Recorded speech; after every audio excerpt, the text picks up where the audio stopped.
ಶಸ್ತ್ರಾಸ್ತ್ರಗಳಲ್ಲಿ ಮತ್ತಷ್ಟು ಬಲಶಾಲಿ ಆಗ್ತಾ ಇದೆ ಭಾರತ. ಅಗ್ನಿ 5 ಬಂಕರ್ ಬಸ್ಟರ್ ಇದು ಬಹಳ ಬಹಳ ಇಂಪಾರ್ಟೆಂಟ್. ಇದು ಈಗ ನಾವು ಮೊನ್ನೆಲ್ಲ ನೋಡಿದ್ವಿ, ಇರಾನ್ನಲ್ಲಿ ಅಮೆರಿಕ ತನ್ನ ಈ ಥರದೊಂದು ಯುದ್ಧ ವಿಮಾನವನ್ನು ಬಳಸಿಕೊಂಡು ಬಂಕರ್ ಬಸ್ಟರ್ ಬಾಂಬ್ಗಳನ್ನು ಸಿಡಿಸ್ಬಿಡ್ತಲ್ಲಿ.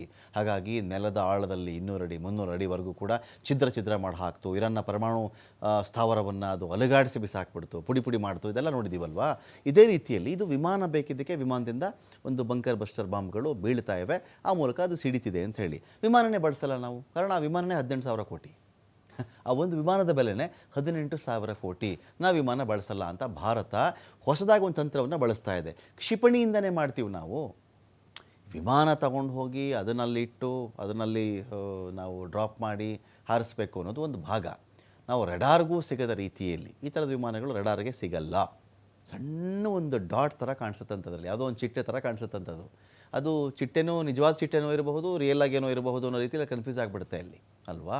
ಸೊ ರೆಡಾರಲ್ಲೂ ಕಾಣಿಸಿದಂತೆ ಈ ಥರ ವಂಚಿಸಿ ಬಾಂಬ್ ಹಾಕುವಂಥ ಕೆಪಾಸಿಟಿ ಆ ವಿಮಾನಕ್ಕೆ ಮಾತ್ರ ಇರೋದು, ಅದು ಅಮೆರಿಕದ ಬಳಿಯಲ್ಲಿ ಮಾತ್ರ ಇರೋದು. ಸೊ ಭಾರತ ಏನು ಮಾಡಬೇಕು ಇದೀಗ?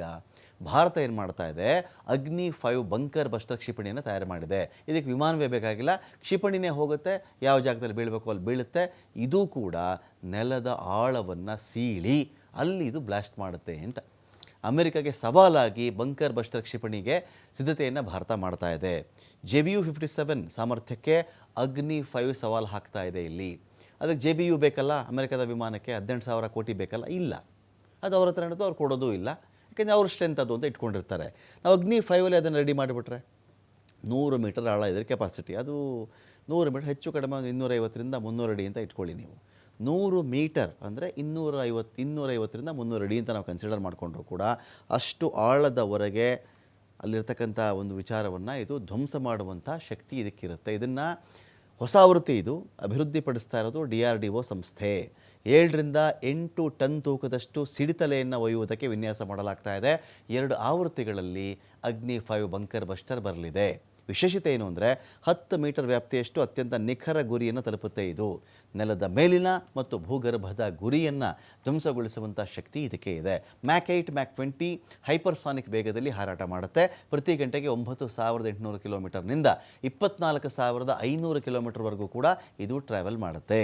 ಇದರ ವೇಗ ಅಮೆರಿಕದ ಬಂಕರ್ ಬಸ್ಟರ್ಗಳ ವೇಗಕ್ಕೆ ಸಮನಾಗಿರುತ್ತೆ. ಭಾರತದ ಅಗ್ನಿ 5 ಹೆಚ್ಚು ಭಾರದ ಪೇಲೋಡನ್ನು ಒಯ್ಯಬಲ್ಲದು.